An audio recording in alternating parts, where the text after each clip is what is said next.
Bem-vindo ao podcast Direito na Tela. Este é o meu primeiro podcast. Com certeza você vai aprender aqui muitas coisas do seu direito. Hoje eu estou com Ângelo Pérez Torres, 51 anos de experiência na área previdenciária, e hoje nós vamos falar um pouquinho sobre como era a Previdência antes e como é hoje, além também de estar respondendo algumas perguntas que chegam no meu Instagram. Se você quiser depois me seguir lá no Instagram, Alexandre Torres Advocacia SBC. E com certeza você vai aprender um pouco mais do seu direito previdenciário.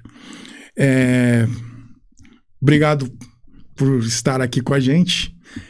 Eu queria deixar essa surpresa no final, mas com certeza eu vou fazer agora. Ele é meu pai. Eu sou pai desde que ele nasceu. Desde que eu nasci. 51 anos de experiência na área previdenciária. Ele já viu muitas coisas, resolveu muitos casos e nós vamos falar um pouquinho isso. Hoje eu estou aqui como advogado por causa dele. Eu digo que a minha carteira é mais dele do que minha. Deus me deu a oportunidade de dar esse presente ao meu pai. Além de advogado, eu sou teólogo também, apologista cristão e agora bacharel em Direito com a OAB ativa, e com certeza a gente trabalha juntos hoje. Antes era só ele, agora nós trabalhamos juntos, mas quem comanda toda a área previdenciária, com certeza, com 51 anos de experiência, é ele, né? Obrigado por você ter vindo aqui É todo meu. E ter aceito esse convite. Hoje é um papo, gente. Hoje ele é estudante de Direito. Estou estudante de Direito. Vou chegar lá. Pela faculdade FAPAM. Está estudando Direito. Glória a Deus. Amém. 6 meses. Primeiro semestre, né? Primeiro semestre. E vai ser muito bom ter mais um advogado na família, com certeza, com toda essa experiência na área da Previdência. Mas, mesmo que sem o diploma, ele já comanda tudo, e conhece muita coisa, né? Então eu queria que você falasse um pouquinho da tua história. Como é que você chegou em São Paulo? Como é que você se interessou pela Previdência Social? Bom, eu comecei em São Paulo com 8 anos de idade, vim do interior da cidade de Monte Aprazível, próximo a São José do Rio Preto, e depois de meu pai bonzinho, aos 8 anos de idade, chegou numa farmácia e disse assim: qual o seu nome para o dono da farmácia? André. Eu me lembro dele como se fosse hoje, baixinho, careca, gordinho. Aí meu pai disse: olha, esse é meu filho, o nome dele é Ângelo, amanhã ele começa a trabalhar com você. O cara levou um susto, ele falou: como assim? Eu não tenho dinheiro para pagar ele. Meu pai disse assim: ele não vai ganhar, ele vai trabalhar de graça, é para ele não ficar na rua. Meu pai era uma pessoa dessa forma, graças a Deus por isso, e desde os 8 anos de idade eu trabalho, realmente, fui engraxate. Nossa, eu fiz de tudo, tá? Fui encarregado do departamento pessoal, de escritórios de contabilidade, várias coisas. E eu trabalhava numa empresa, e em 1973 o dono da empresa disse assim: olha, esse aqui é meu tio, eu não vou dizer o nome dele, não há necessidade, você vai procurar fazer a aposentadoria dele. Eu falei: mas espera um pouquinho, eu não entendo nada. Ele falou: você não precisa entender, você vai aposentar o meu tio. E naquela época existia só uma agência em São Paulo, a agência da Praça Nina Rodrigues. E era legal, você tinha que chegar às 3 da manhã, ficar sentado na porta da Previdência, com os documentos em mãos, né?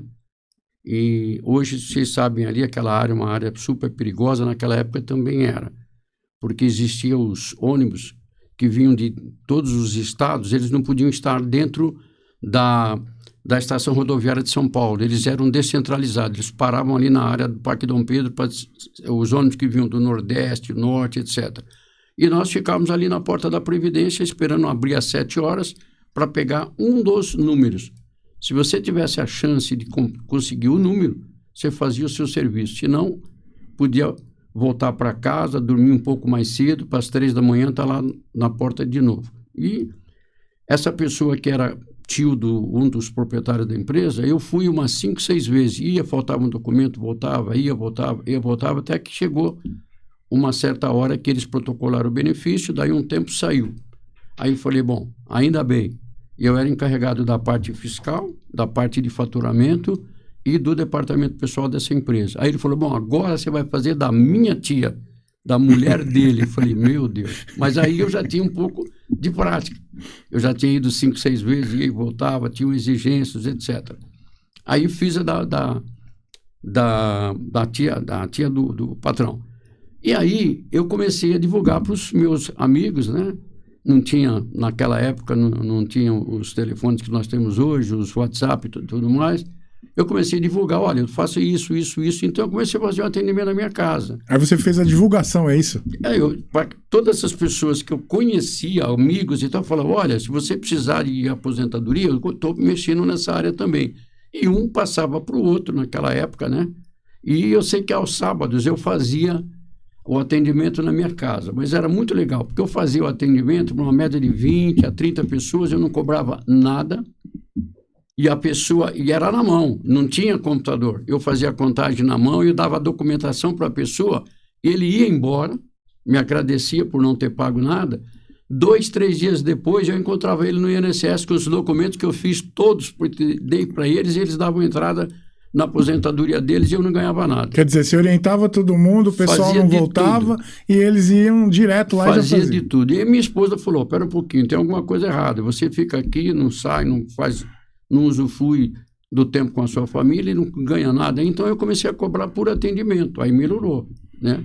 Então aí a gente começou a ter ver um pouco de lucro no nosso serviço. E nós fomos indo, né? E isso daí se arrastou por muitos anos. Chegou épocas em que a Previdência tinha várias agências e, por exemplo, em São Bernardo do Campo, você tinha 5 números por dia e você tinha que ser um dos 5 números para pegar a sua senha. Se você chegasse a ser o 6º ou 7º, a Previdência não dava mais o 6º número, você tinha que votar no dia seguinte. Quer dizer, praticamente você tinha 5 pessoas queriam dar entrada no seu benefício naquele dia. Tinha que ter 4 na minha frente. O quinto teria que ser eu de qualquer maneira. E nisso eu ia até no domingo, quando eu ia dar entrada na segunda-feira, eu ia no domingo após o almoço e, para não ficar longe da família, meu filho está aqui na frente, o Alexandre, que é o meu filho mais velho, nós íamos com a família na porta da Previdência, levava uma bola e a molecada ficava jogando bola lá, às vezes até eu também, e sentado ali, né, os documentos ali, minha esposa ficava para não perder o meu lugar, para que no dia seguinte eu fosse dar a entrada. E aí, na época, a Previdência Social também criou uma outra situação. Ela só dava a entrada no pedido de benefício quando você estava com os documentos todos ok, todos em ordem, não poderia haver uma exigência. E teve várias vezes que a gente ficou, né? Durante a semana, a gente chegava às 7 da noite para às 7 da manhã no dia seguinte pegar a senha. E várias vezes a gente ficava a noite inteira, chuva, frio, sujeito a você ser roubado, porque os documentos do teu cliente estão na tua mão. Se chegasse alguém que quisesse um valor e você não tivesse, ele poderia levar os documentos, jogar fora, queimar, rasgar, e você teria um problema sério com o seu cliente. Mas você tinha que se dedicar para o seu trabalho. Então, quando você chegava para dar entrada no dia seguinte, se houvesse uma exigência, a pessoa dizia, olha, o analista, eu não posso protocolar seu benefício porque tem uma exigência e nós não temos condições de protocolar nenhum pedido com exigência.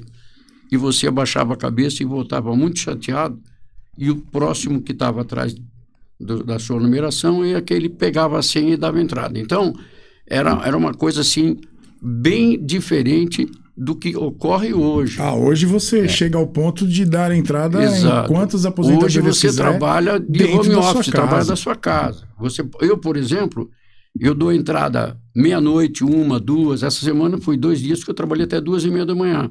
Então, 2h30 da manhã, eu posso acessar o site da Previdência Social, o meu INSS, eu posso protocolar meu pedido de benefício, ou, se um dos processos que eu dei entrada teve uma exigência, eu posso, no caso, enviar a exigência para a Previdência, né, através da minha casa. Então, hoje, não se compara ao que a gente passou antigamente. Então, só conhece a situação. Eu comecei em abril de 73, hoje eu tenho 74 anos, tá? E, então, hoje, depois de 51 anos, eu consigo trabalhar dessa forma. Então, hoje, eu sei dar o valor do que eu passei. Muitas pessoas hoje se formam ou estão na área de previdência, eles não passaram por isso, eles não conhecem isso. Com certeza. E isso é muito interessante, falando um pouquinho da história, né, de alguém que trabalha com a Previdência.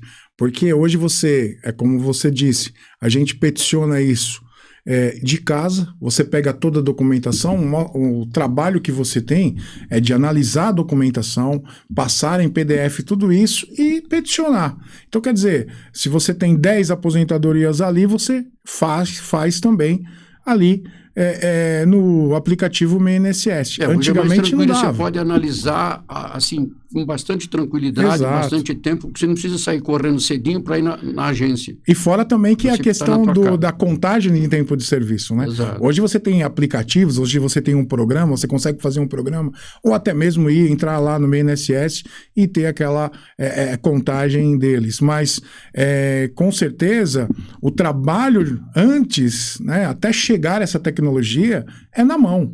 Exato. É fazer pegar a carteira, olhar lá a data de admissão, data de demissão, fazer toda a contagem, analisar. O trabalho era bem sem mais contar difícil. que você também tinha que ter naquela época e hoje a experiência de você saber quando uma carteira profissional ela foi realmente editada aquele registro na época em que a pessoa trabalhou ou não, né? Então, existem algumas técnicas que a gente sabe se o preenchimento é recente ou ele é antigo. Então, você tem que conhecer o que você faz, analisar por quê. Porque você, como advogado ou não, né, que dá entrada num processo de previdência, se houver alguma irregularidade ali, é teu nome que está ali. Exato. Como responsável. Você assina um termo embaixo que se houver alguma irregularidade, você responde criminalmente. Então, você precisa ter muita noção de você analisar um documento e verificar se realmente a pessoa trabalhou ou não ali, tá? Eu vou rapidamente contar só um exemplo que eu tive, não preciso citar nomes. Eu tive uma pessoa que me procurou e me trouxe a documentação para que eu pudesse fazer análise. E ele era auxiliar de escritório em banco, depois ele subiu de cargo no banco, gerente do banco, saiu de um banco, foi para o outro, gerente, e o último emprego dele era a pessoa que faz a colocação de alguns produtos no supermercado. Aí eu perguntei para ele, falei, olha, você me desculpa, eu posso fazer uma pergunta para você, você não vai se ofender, não? Falei, o que aconteceu com você? Ele falou, como? Falei, olha, eu estou analisando aqui que você começou como auxiliar de escritório, desde pequeno, que nem eu fui, e você chegou no topo como gerente de um banco, do outro, e depois você é repositor de supermercado. Houve algum problema no banco, por exemplo? Houve algum desfalque no banco, algum roubo, alguma coisa que te acusaram e você teve que sair do banco e hoje você é repositor com um salário bem inferior? Ele falou, olha, deixa eu te explicar um detalhe. Eu nunca trabalhei nessa empresa que está aí. Isso daí foi um escritório numa determinada cidade que me fizeram e sujaram a minha carteira. Eu falei, olha, primeiro, você vê como eu percebi que aqui existe um erro? A pessoa do instituto, ele é muito mais inteligente, o cara lida toda hora com documentos, ele vai enxergar isso aqui muito mais rápido do tempo que eu enxerguei. Então, eu não vou fazer o serviço para você. Eu não vou pôr todos os anos que eu tenho já fazendo esse trabalho, graças a Deus nunca tive nenhum problema, para poder te beneficiar. Porque isso aqui é uma fraude. Se você levar essa carteira na Previdência, talvez você saia de lá preso. Eu não vou fazer esse serviço. Agora, tem um outro detalhe. Tem a notícia ruim e a boa. Somando todos os tempos, exceto esse supermercado que você trabalhou, você apresenta tempo para se aposentar. Então, todos esses bancos estão abertos? Estão. Falei, então é assim. Você vai me trazer xerox autenticada da sua ficha de registro de empregado, mais uma declaração do banco dizendo em que endereço se encontra a ficha original do teu registro e nós vamos entregar cada um desses registros no INSS. Somando todos esses tempos, você apresenta condições de se aposentar. A sua carteira fica com você.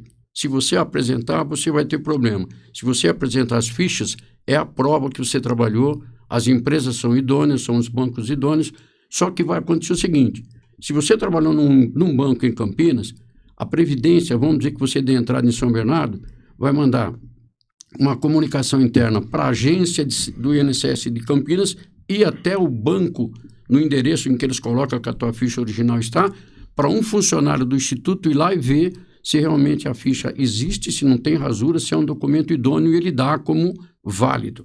Isso vai ser feito em cada banco que você trabalhou. Se todos no caso, os funcionários forem lá e eles fizerem essas diligências e voltar todas positivas, você vai receber a sua aposentadoria desde o dia que nós demos entrada.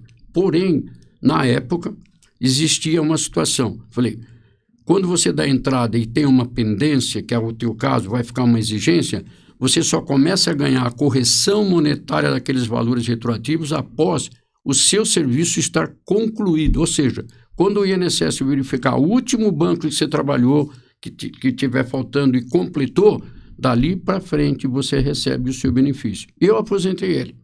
E foi um caso assim, bem atípico. E ele me agradeceu muito, né? Aí isso acontece com a gente. Se eu não soubesse e tivesse dado entrada, eu poderia estar num problema com a Polícia Federal até hoje. Exatamente. E aconteceu outros casos parecidos? Desse tipo de fraude, assim, não. Não, já existiu.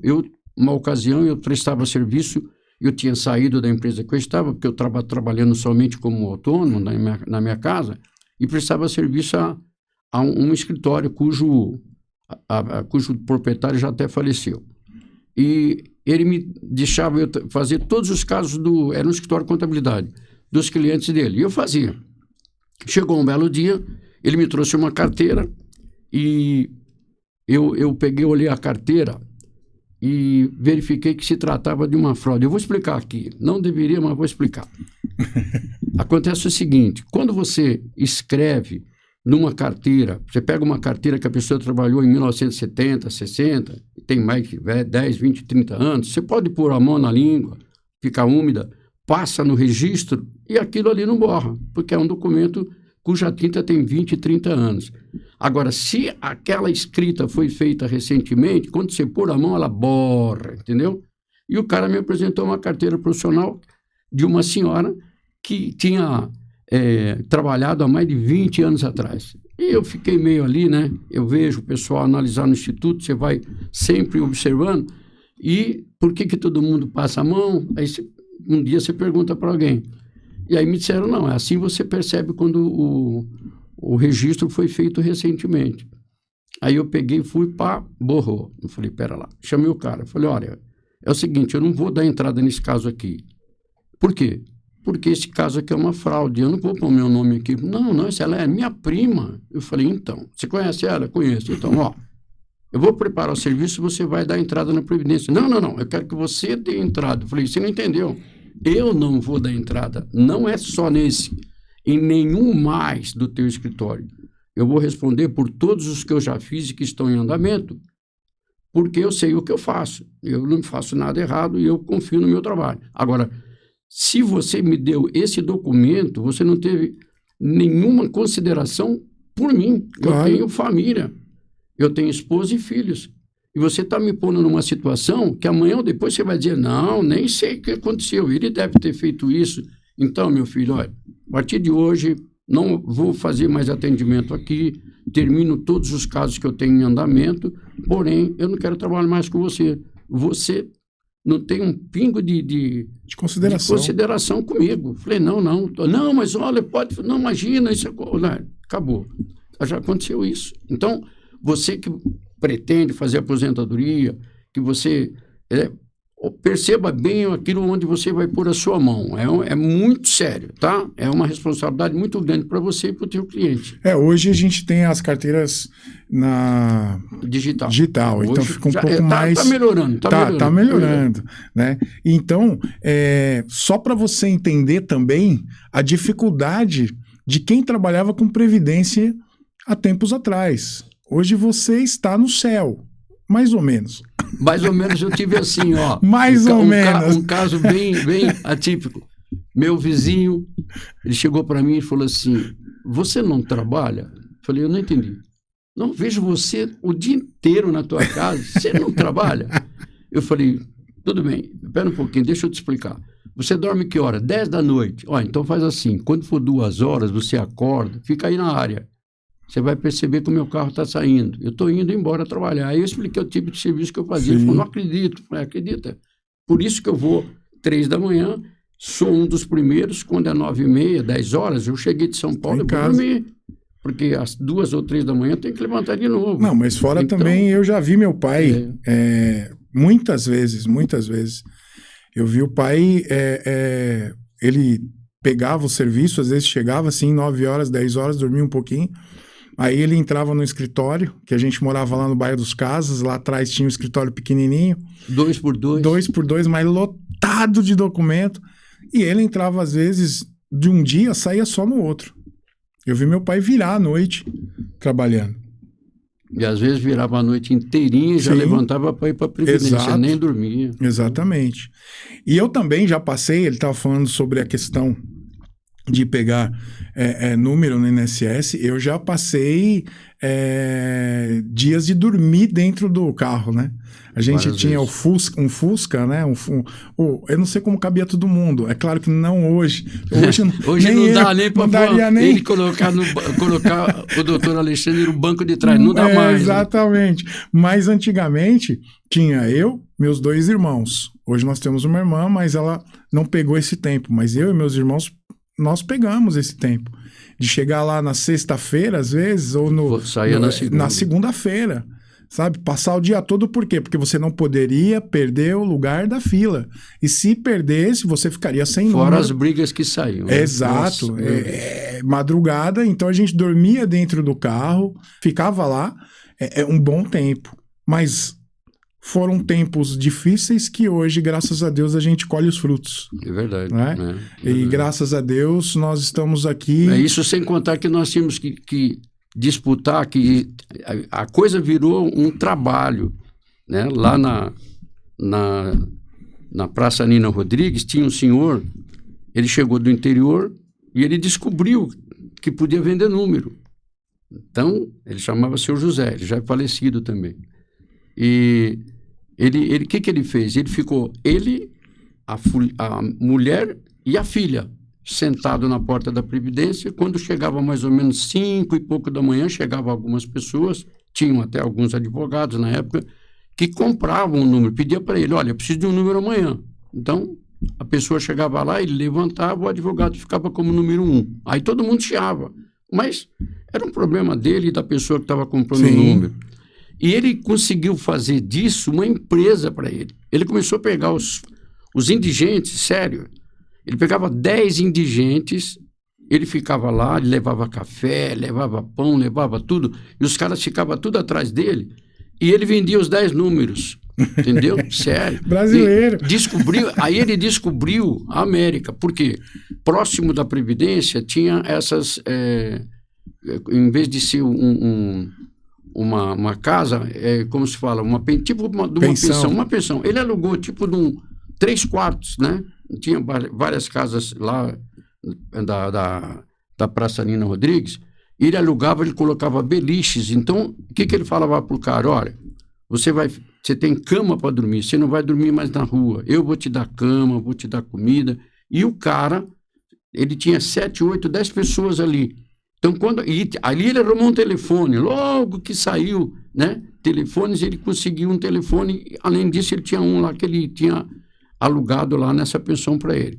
E as pessoas diziam, Seu José, olha, amanhã... Aí começou a abrir outras agências, agência do Ipiranga, agência em outro bairro, e ele começou a divulgar o trabalho. O cara ligava e falava, Seu José, eu preciso de uma senha na agência Cipriano Barata, no Ipiranga. Beleza? Beleza. Ele pegava o nome da pessoa e tal, o cara já pagava ele pegava um dos indigentes, pagava o ônibus e o cara ia lá. Aí ele divulgou, aliás, ele diversificou. É isso daí. Ele tinha 20, 30 pessoas que trabalhavam para ele. Sabe? É um caso que ele descobriu a América. Exato. Né? Teve um tempo que o pessoal, não sei se era isso mesmo, alugava banquinho? Não, ele No caso, não alugava o banquinho, né? Ele alugava a pessoa. O cara que... Exato, mas só que tinha uns que não tinha as pessoas para colocar no lugar, e ele falava para a pessoa, olha, eu vou pôr o banquinho aqui, banquinho 2 é teu, o 3 é teu, e a pessoa chegava lá, olha, eu deixei, estava aqui, mas eu deixei o banquinho aí, estou voltando agora, e eram as maiores brigas na época. Eu imagino. Então... Mas hoje está totalmente diferente. Né? Mas quem trabalhou naquela época, eu acredito que a experiência de estar na agência, a experiência de estar sendo atendido, vendo a análise da documentação, porque hoje você pega, eu vou dar o meu exemplo, eu tenho hoje um doutorado em casa, isso é fato, mas uma pessoa que eu começo a trabalhar com aposentadoria, você pega a documentação, daqui a pouco você tem que falar assim, o que eu faço? Porque quando você se forma advogado, é uma coisa.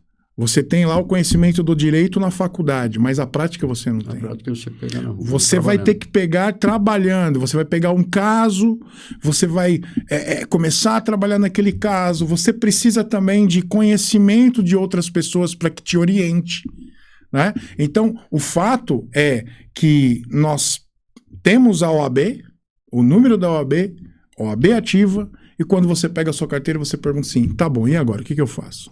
Então, quando você escolhe, né, uma área previdenciário, trabalhista, tributário, criminal, civil, você precisa de pessoas que te ajudem em cada caso. Né? Você vai fazer um alvará judicial de uma pessoa que ela só tem uma conta bancária, faleceu a mãe, só tem a pessoa, uma conta bancária, só tem esse bem, vou fazer inventário, faço o alvará judicial, então você precisa de conhecimento. E a ideia é trazer essas pessoas que vão estar falando com você em todas as áreas do direito aqui no nosso podcast Direito na Tela. Depois você foi pegando alguns outros casos. Fui pegando alguns outros casos, porque quando alguém ia à sua procura, ele trabalhava, por exemplo, Mercedes-Benz, Volkswagen, Ford, ele divulgava para os amigos. Então, ele vinha, você atendia, ele gostava do teu atendimento e depois ele indicava 2, 3 amigos, eles vinham lá e isso foi crescendo. E teve uma época que eu lembro,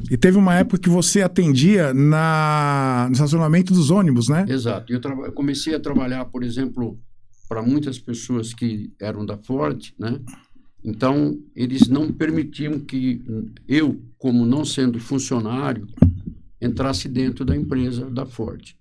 Então, o que acontece? Eu chegava em casa, havia um recado, olha, por favor, entrar em contato comigo, que eu preciso saber sobre o caso de aposentadoria. Minha esposa anotava os dados, e eu ligava para ele e dizia, quero me aposentar, não sei se eu tenho tempo ou não, preciso analisar a documentação. Você tem como me atender? Tem. Olha, 2 opções. Ou você vem aqui, onde eu resido, que o meu escritório é em casa, ou eu posso ir até aí. Só que tem um problema. Na empresa, aí na Ford, eu não posso entrar porque eu não sou funcionário. Você tem que ir até o estacionamento. E primeira coisa de tudo, eu aposentei o chefe do estacionamento. Né? Aí já liberou. Você tem que começar por ali. Então, eu fiz a aposentadoria dele, tudo direitinho, ele ficou muito grato.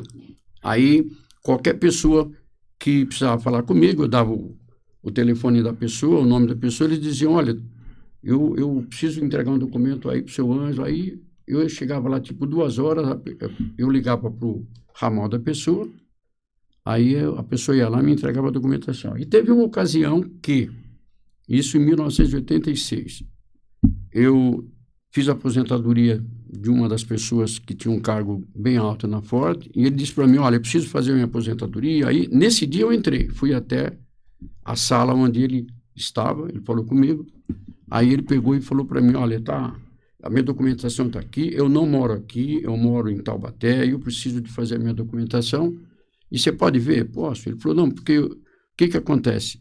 Eu vou me aposentar, mas eu sou obrigado a me desligar da empresa. Eu falei, como assim? Você não é obrigado a se desligar da empresa? Ele falou, não, a lei exige. Eu falei, a lei não exige isso. Ele falou, não, já me disseram lá no RH. Eu falei, olha, então, tem 2 situações. Ou você, por exemplo, eles querem que você não permaneça mais após você se aposentar e criar essa situação, tem alguma coisa errada. Não, a lei é essa. Eu falei, vamos fazer o seguinte, eu vou ditar uma cartinha, você escreve de punho. Aí eu ditei a cartinha para ele solicitar ao INSS informações se ele era obrigado a se desligar após ter se aposentado ou não. E ele fez, eu levei, entreguei no instituto na época, pedi se, por favor, eles podiam dar uma resposta rápida, deram a resposta, eu levei para ele em mãos. Ele está aqui. Você não é obrigado a se desligar. Eu falei, não acredito.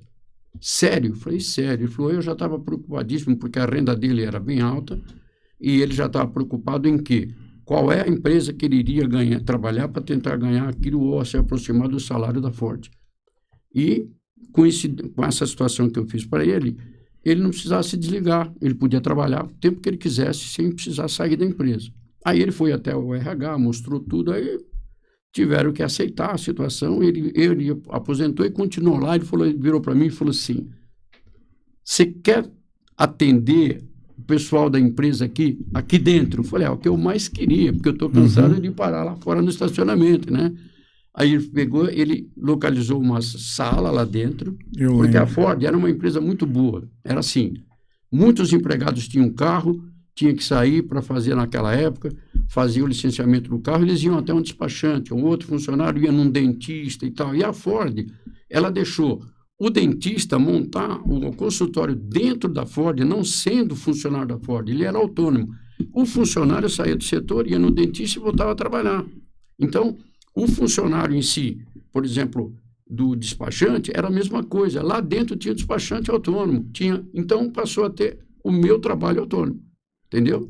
Então, a pessoa vinha até meu local de trabalho e me deixava a documentação. Aí, o que acontece?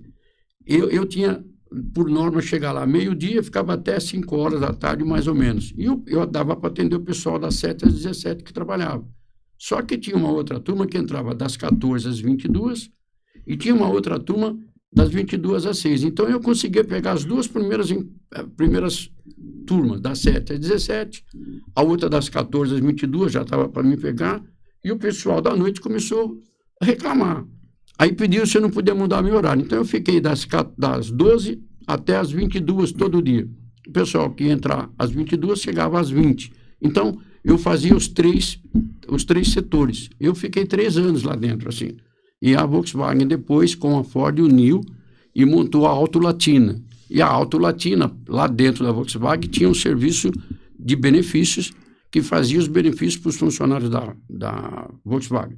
E eles ensinaram, então, o pessoal da Ford a ter o setor de benefícios lá dentro. Então, eu fiquei só até o tempo necessário para mim fazer os meus casos, porque a empresa tinha, por exemplo, esse direito para os empregados. Só que muitos deles, mesmo depois de eu ter retornado para atender somente em casa, eles diziam, eu não quero que eles deem entrada para mim, eu quero que você faça o meu trabalho.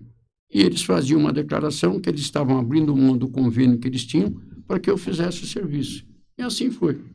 É uma questão de autoridade, eu acho que uma questão de reconhecimento de autoridade profissional, isso é muito bom. Vamos falar um pouquinho dessas questões do dia a dia, que às vezes chegam algumas perguntas no nosso Instagram, e eu acho que é legal a gente perguntar sobre algumas dúvidas que o pessoal enviou para a gente. Então vamos lá. Qual a diferença da aposentadoria hoje por tempo de serviço e aposentadoria por idade? Ficou mais difícil aposentar por tempo de serviço Na hoje? realidade, ficou mais difícil, porque antes da emenda constitucional a 103 de 2019, foi a alteração da lei da Previdência aí, a pessoa tinha 35 anos, ele sabia que tinha o tempo, era dar a entrada, eles conferiam a documentação, saiu o benefício. E a aposentadoria por idade era aos 60 anos. E depois, com essa alteração, o que acontece? Passaram a exigir pedágio, passaram a exigir, por exemplo, a idade mínima, e a mulher também era 60 anos, né? E o homem 65. A mulher com 60 anos até 2019, depois 60 anos e 6 meses no ano seguinte, 61 no outro, foi indo embora. E já o homem permaneceu nos 65. Então, hoje, nem todos os benefícios que você pega, a pessoa pode ter já hoje 35, 36 anos, não dá para ele aposentar ainda. Existe a idade mínima e a idade também exigida de tempo de contribuição. Quer dizer, hoje você precisa ter uma idade mínima para se aposentar. Antigamente era mais a contribuição? Somava a contribuição 35 anos o homem, 30 a mulher, acabou. por idade, 30 ou 65 ou 60 e acabou. E qualquer pessoa pode pagar INSS? Por exemplo, a dona de casa pode pagar INSS, ela não trabalha, ela não sai, ela está lá nos afazeres de casa. O aprendiz, no caso, o menor aprendiz, ele pode começar a pagar antes dos 16 anos. Agora, aos 16 anos, você pode fazer a sua inscrição na Previdência e pagar. Mesmo um rapaz que seja estudante, ele não é empregado de ninguém, não tem nenhuma empresa, ele não é autônomo, ele pode fazer uma inscrição na Previdência como estudante e começar a pagar. A mulher também, ela pode começar a pagar. Seria um facultativo? Se por acaso a pessoa não tiver renda, nenhum vínculo, né, ele pode entrar como um facultativo, que essa contribuição é facultada a ele fazer. Então, ele não é empregado, ele pode começar ali. E a contribuição individual já tem um percentual correto, certo? Isso, porque tem casos... Apesar também que o facultativo também tem, mas é bem diferente. Você precisa ter, por exemplo, a contribuição na porcentagem correta, né, para que você tenha direito aos benefícios. Legal. Às vezes as pessoas acham que por ter mais acesso hoje à tecnologia, a questão do meu INSS, acessar o site ou o aplicativo, fica mais fácil se aposentar. Então tem gente que vai lá, faz o benefício, ele chega e fala assim, não, eu faço aqui, não tem problema. Aí no outro dia está indeferido. Né? Nós tivemos um caso assim de uma senhora que fez 7 vezes ela deu entrada e foi indeferido, e o que ela não tinha percebido é que o INSS estava pedindo um vínculo que ela teria que provar. Quais são os problemas que dão cotidianamente na questão do INSS que a pessoa fala assim, puxa, por que eu não consigo? Existe muito problema de contribuição, ele precisa fazer a contribuição correta, se ele fizer ela irregular, ela não é contada como tempo e ele pagou. Outra coisa, a pessoa chegar, olha, tem 3, 4 anos que eu não paguei, alguém chega e diz assim, não, você pode calcular com multa, juros e correção, vai lá e paga. A pessoa vai, paga, e quando chega na hora de pedir o benefício, a Previdência diz, isso aqui a gente não aceita, mas ele pagou. E se ele quiser a restituição daquilo, demora anos. Ele tem que entrar na Receita Federal, entendeu? Então, precisa ter muito cuidado quando vai se orientar alguém, quando vai se fazer alguma coisa para alguém, você precisa ter conhecimento do que você está fazendo, senão você pode deixar a pessoa em problema. Eu peguei um caso essa semana, a pessoa tinha que fazer uma aposentadoria por idade, não, mas eu já dei entrada em janeiro. Eu olhei, entrei no sistema, a gente precisa consultar, e a pessoa tinha dado entrada na aposentadoria por tempo de contribuição e a pessoa tinha 22 anos, 22 não, tinha 14 anos de tempo de serviço. Não existe essa situação, né? A pessoa não tem o tempo mínimo para dar entrada. E era batata, que ia bater e voltar. E queimou lá, foi indeferido. Aí eu falei para a pessoa, olha, o tipo de benefício que foi requerido, isso daqui está errado. Não, mas é uma pessoa que tem um escritório, né? E fez... Eu falei, olha, eu não sei quem fez, não posso falar nada sobre a pessoa, então eu tenho que responder pela minha análise. Foi feito errado, por isso que a pessoa não, você pode recorrer para a junta de recurso, Câmara de Julgamento, que nem a gente faz vários recursos. Se não souber o que está pedindo, vai bater e votar.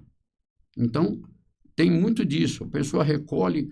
Eu não costumo fazer isso, entendeu? Eu só peço para recolher depois que o INSS falar para mim, recolhe.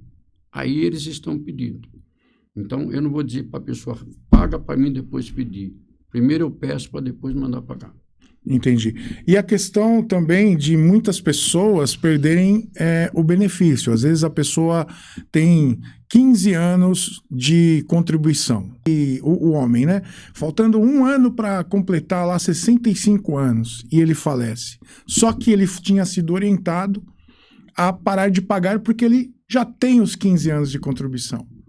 Aí a pessoa fica 5, 6 anos sem pagamento. Perdeu a qualidade segurada. A qualidade segurada, morreu, acabou. Perdeu o direito. E não deixou pensão, não deixou nada. Eu tive um caso de uma pessoa que foi funcionário da Volkswagen por 25 anos, ou 26 anos.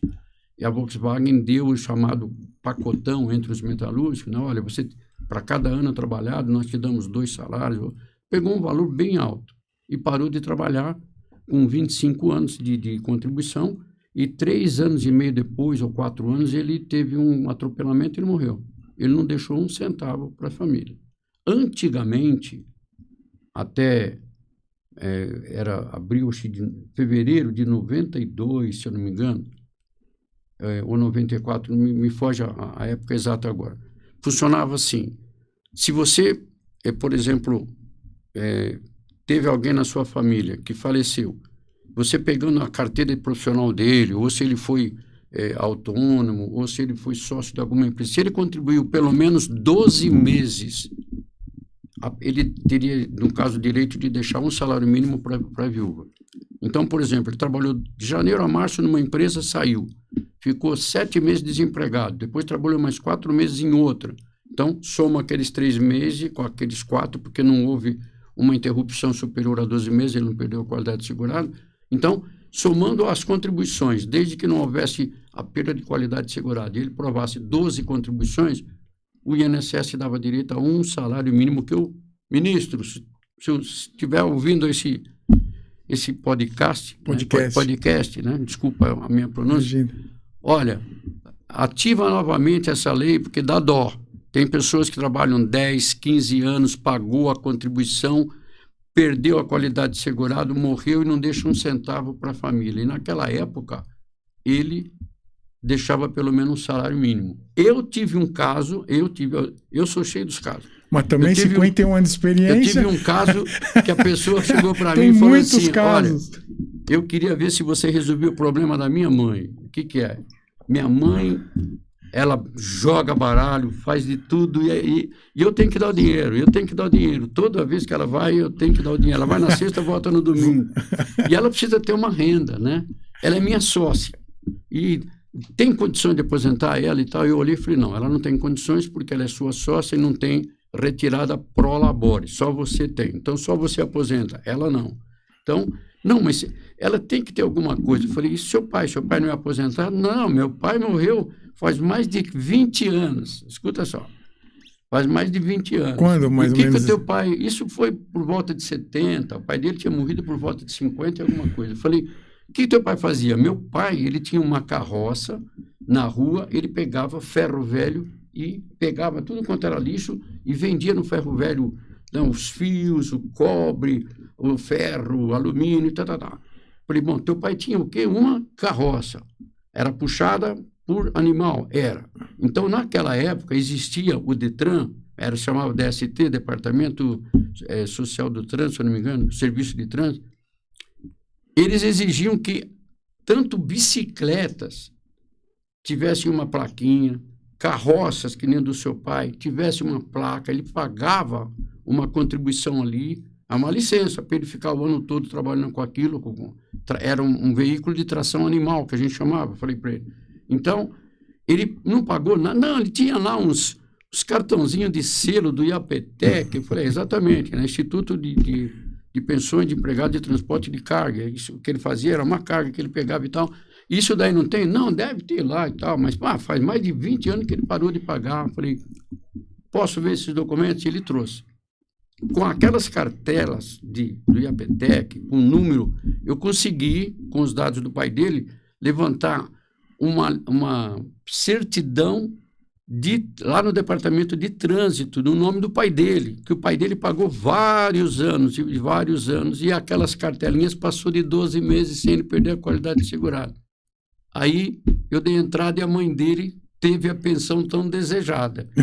Hoje não tem mais, entendeu? Hoje não tem mais. O governo poderia, pelo menos, em relação a ter um pouco de consideração com essas pessoas que trabalharam vários e vários anos, esse dinheiro foi para o Instituto, está lá. Não é de ninguém, entre aspas, é do governo, mas poderia trazer um salário mínimo, pelo menos, reativar essa pensão que eles aboliram lá em 1994. Deveria voltar, eu acho. Tá? Eu também acho. Eu acho que seria interessante. Aí o rapaz, ele foi receber com a mãe dele, vários meses, recebeu uma bolada. Quando foi na outra semana, ele falou, não adiantou nada, ela perdeu tudo no baralho.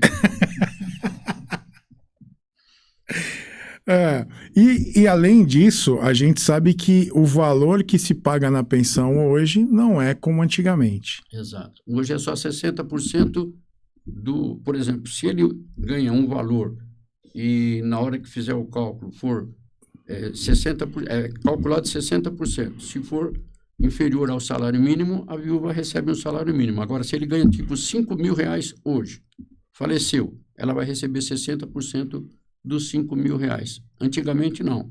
Antes do dia 13 de novembro de 2019, da emenda constitucional, aí a 103 de 2019, se ele ganhasse R$6.000, por exemplo, ou 4, né? Naquela época, talvez o salário teto não fosse 6. Ganhava 4.000 por mês. Faleceu, ele deixava o valor de R$4.000 para a esposa. E hoje não. Hoje é 60%. Outra vez, ministro, ajuda aí. Hoje, a viúva, ela precisa mais do que nada de uma ajuda. Ela tinha um companheiro que ganhava o valor integral e não devia estar faltando nada em casa, ou ele procurava fazer o melhor que podia. E hoje ela está sem ele. E além de estar sem ele, está sem condições financeiras de manter o lar. Então, não custa nada voltar à lei anterior, né? E o mais difícil é você pegar, por exemplo, um caso desse... Eu não sou da Atena, mas ajuda aí, me ajuda aí. E o mais difícil também é você pegar um caso também desse... não trouxe nenhuma cadeira aqui para o podcast. E o mais difícil, você pega um caso desse, é onde a mulher, ela foi do lar o tempo todo que ele trabalhou. Exato. Então, quer dizer, quando ela perde o esposo, já é aquele momento difícil. Agora, você perder a oportunidade de ter pelo menos um salário para se manter, seja lá o quanto for, por isso que a gente disse, vai ficar muito difícil para ela. Para essas senhoras, né, de casa, dona de casa, olha, se não está pagando previdência, procura pagar. Exato. Entendeu? Pague. É um valor bem irrisório, você vai ter direito a um benefício ali na frente. Não deixe de pagar. Você imagina uma pessoa que ficou em casa durante 25 anos ajudando no lar. Ela não fez nenhum curso, ela se dedicava ao lar. Ela perde o marido e daqui a pouco não tem nada para conseguir se manter, pelo menos, porque a conta de água vai continuar chegando, a luz, a todas as coisas, e ainda mais, se consegue também a pensão, cai 40% do valor. Sem contar que existem aí agora uma tabela para idades das viúvas. Exato. Ocorreu aí, muito recente, casos em que a Previdência começou a enxergar algumas coisas diferentes. Uma pessoa de 80 anos, ele já estava viúvo ou era solteiro, né? E uma pessoa já com bastante idade recebendo um valor de benefício da Previdência, se ele morresse não ia deixar para ninguém. Então ele começou a ter essas pessoas que são, me foge o termo cuidadoras. Agora, as cuidadoras, que na realidade, eu não sei se cuidava ou fazia ele morrer mais rápido. Começaram a casar com eles, entendeu? Então a Previdência começou a entender que isso daí já se tratava de não é bem golpe, mas é uma coisa feita com a intenção de, olha, se ele morre daqui a pouco, aproveita a situação para mim. Então, eram moças de 20 e poucos anos com uma pessoa de 70, 80 anos. Então, a probabilidade pela natureza que ele iria morrer mais rápido que elas. E a pensão deles iria ficar para elas. Houve muitos casos desse jeito mesmo. Acontecer, e a Previdência, então, criou uma tabelinha. Até X anos, ela recebe tantos anos, daquele anos para frente, dos anos para frente, ela vai receber menos. Então, isso começou a diminuir. Já não tem tanta cuidadora como antigamente. Existe a possibilidade de você ter um tempo de serviço na carteira e não estar no CNIS? Sim, isso existe porque tem muitos casos em que a pessoa pede o benefício, chegou ali na frente, foi indeferido, e ele fala, poxa, mas eu tenho o tempo, eu tenho tudo, mas nem sempre o que ele tem na carteira pode estar no CNIS. Vamos falar um pouquinho do CNIS. O que é o CNIS? O CNIS é o Cadastro Nacional de Informações Sociais. A empresa ela tem que enviar um documento para a Previdência para informar a data que a pessoa foi admitida, a data que a pessoa foi admitida e também a data que a pessoa foi demitida, ou seja, a saída e a entrada são obrigadas a estar informado lá, o número do CNPJ da empresa e no caso, os salários de contribuição daquela pessoa também tem que estar lá individualmente, tá? Então, isso daí vem porque o INSS, ele consulta para fazer o cálculo desde julho de 94 para cá. Você pega todos os salários de contribuição para calcular o benefício da pessoa. E a pessoa, às vezes, tem na carteira algum registro que ele trabalhou na empresa e a empresa não comunicou a Previdência. Então, na carteira, ele olha, ele tem tantos anos. E na hora que a Previdência vai verificar, tem alguns períodos que estão na carteira que não estão lá. E isso precisa ser, no caso, regularizado. Eu estava explicando até que na época que eu fui encarregado do departamento pessoal, no mês de janeiro ou fevereiro do ano seguinte, eu tinha que fazer uma relação de todos os funcionários que trabalharam durante o ano anterior e mandava para o Ministério do Trabalho, que era a RAIS, Relação Anual de Informação Social. Isso daí também era tudo computado. Tá? Então, tem esse caso que é muito, assim, corriqueiro aparecer, mas tem, tá? Você precisa prestar bastante atenção, porque às vezes você está dando entrada à volta, e não está batendo com o que eles têm lá. E você precisa ter certeza do que você está fazendo. Bom, quero agradecer ao meu pai por esse momento aqui comigo. Eu quero dizer para vocês que é um prazer estar aqui fazendo este primeiro podcast no Direito na Tela contigo, pai. Você é o meu herói, você é aquela pessoa que me incentivou em todas as coisas, em tudo que eu fiz. Eu sempre olhei para você e para a mãe, não posso deixar a mãe de fora também. Vocês me deram uma educação da qual eu hoje, né, tenho, né? E eu tenho certeza que isso frutificou, passei para os meus filhos. E com certeza, olhando para a minha história e olhando para a tua história, eu vejo que Deus nos abençoou grandemente. Amém. Teve os momentos difíceis? Tivemos. Mas nós passamos todos na presença do Senhor, na presença de Deus, e hoje estamos aqui. Hoje a gente consegue deitar no travesseiro e dormir em paz. E eu agradeço a Deus pela oportunidade de Deus ter me dado, né, a possibilidade de fazer o direito na faculdade, passar na OAB, que é uma prova difícil, mas graças a Deus o Senhor nos abençoou e me abençoou passando, e com certeza eu agradeço muito por tudo, porque até chegar hoje neste podcast, vocês me ajudaram muito. E continuam ajudando. E continuam ajudando, né? Mas eu olho e eu vejo a história dos meus pais. Eu lembro que, vou contar algo pessoal aqui, eu lembro que nos momentos que vocês, né, estavam com dificuldade, você e a mãe limparam um banheiro de um escritório, não é isso? Encerava o chão, fazia lustre e o banheiro. Houve momentos... E a mamãe grávida de você. Sim. Subindo uma rua. Eu lembro das histórias, né? Nossa, enorme. As histórias que meu pai conta, as histórias marcaram e ficaram gravadas no meu coração. E elas são estruturas, elas formam a estrutura de um caráter ético, moral e espiritual também, porque meus pais ensinaram o caminho que eu devo andar, como de modo bíblico de Provérbios 22, versículo 6 cita, e hoje também eu sou pastor, né? Eu sou pastor, tenho o meu serviço, não tenho um salário da igreja, mas eu tive dos meus pais tudo, não só eu, mas todos os meus irmãos, né? O Fabiano, o Emerson, a Tati, todos nós temos que agradecer pela oportunidade de sermos filhos de Edna e Ângelo. Temos que agradecer pelo testemunho que eles deram para nós. Temos que agradecer por tudo que eles mostraram. Mostraram a vida e mostraram como nós deveríamos e devemos ser diante dos problemas, diante de todas as situações que a gente, né, enfrenta.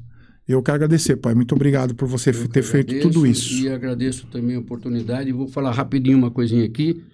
Nesses anos que a gente trabalha com Previdência, houve em 98, dia 2 de maio de 98, o presidente era o Fernando Henrique Cardoso.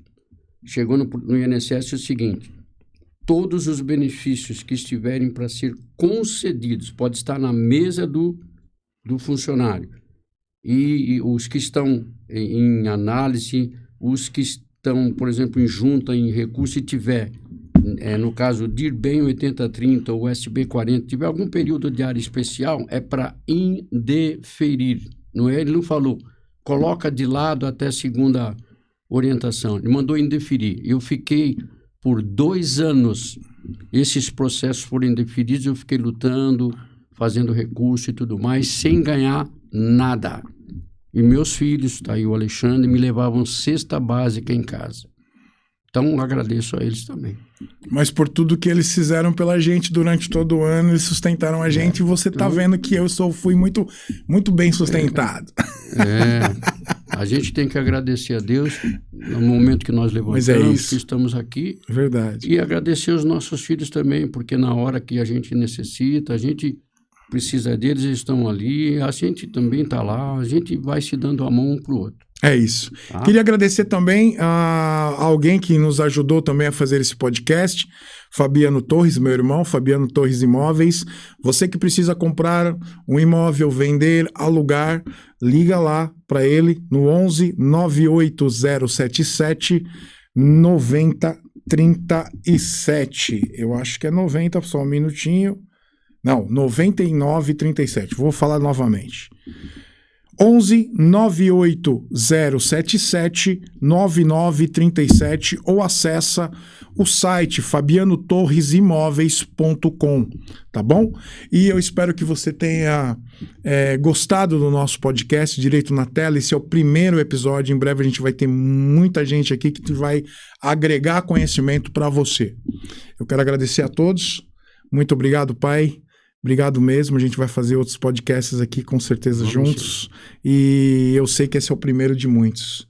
Quero agradecer aqui ao nosso estúdio belga. Tem olha, você quer gravar teu podcast? Dá uma chegadinha aqui, cara.